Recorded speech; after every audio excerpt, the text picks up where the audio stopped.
Okay, so we decided to do a kitchen makeover in our kitchen a couple weeks ago. And it's kind of daunting to do that kind of stuff because, well, number one, what happens if you mess up? And then number two, what happens if you mess up? So we had a basic oak kitchen and we decided to paint everything because when we got the quotes from various contractors, we were looking at between $2,000 and $3,000 to do all of the cabinets. And that's kind of a lot of money.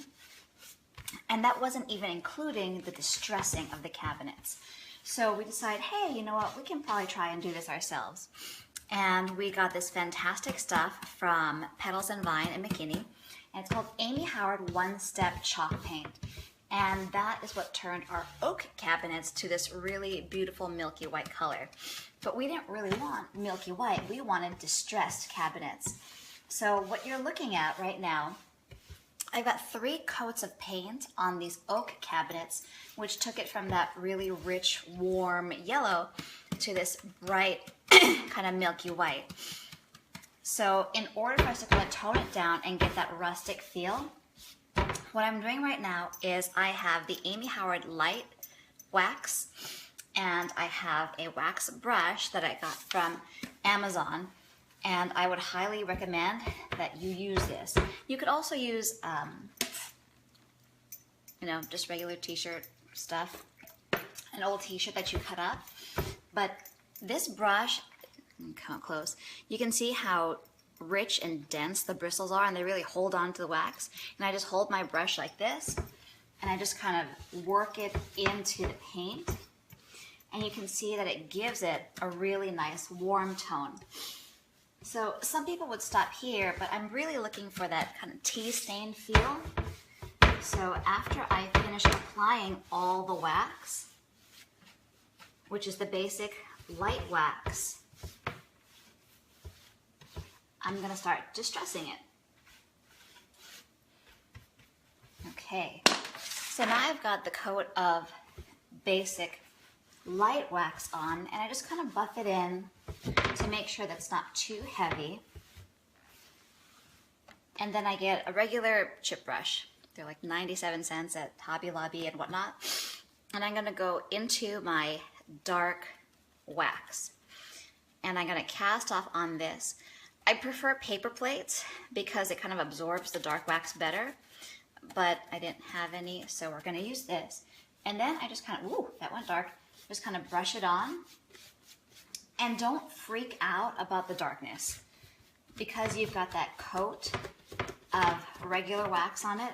It's going to help to protect it from the color really seeping in. Now, if you want to go all out dark, go on with your bad self and go straight on with the dark wax.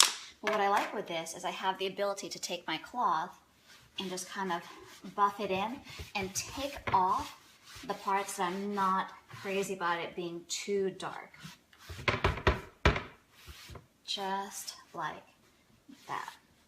And you can see that it's given it a tea stain. And then what I do is I go back, and we've got all this cool beveling on the cabinets, which didn't show when it was, plain wood. So I just go into the beveling,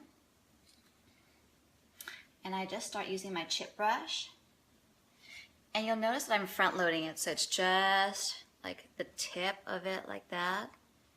And I load it pretty heavy, and I just go all the way around. And I focus on the areas where hands would naturally touch a cabinet.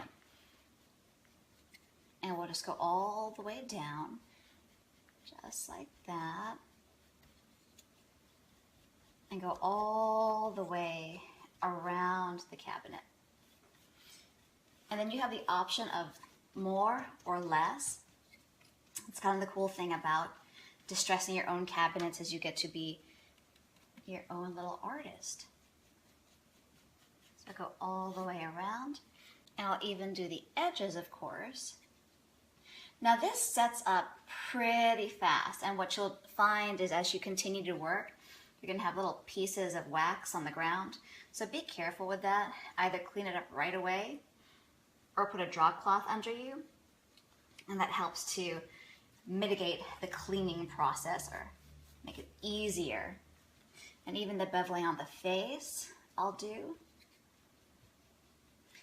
And I don't really stress about doing all of it perfectly the first time around, because after I finish everything, I'll be able to go back and kind of decide what I want to redo, if I want to add a little bit more, if I want to take off a little bit.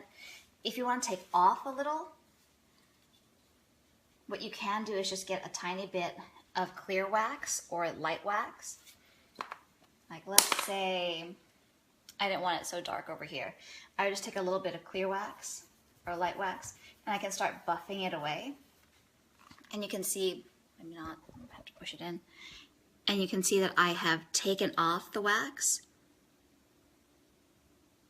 So you can decide how much you want on it and what you can do with it. And it's a pretty cool process. Time consuming, but after the quotes, man, I mean, you save so much, and it's really fun. So happy waxing, happy kitchen makeovering, and have a great day.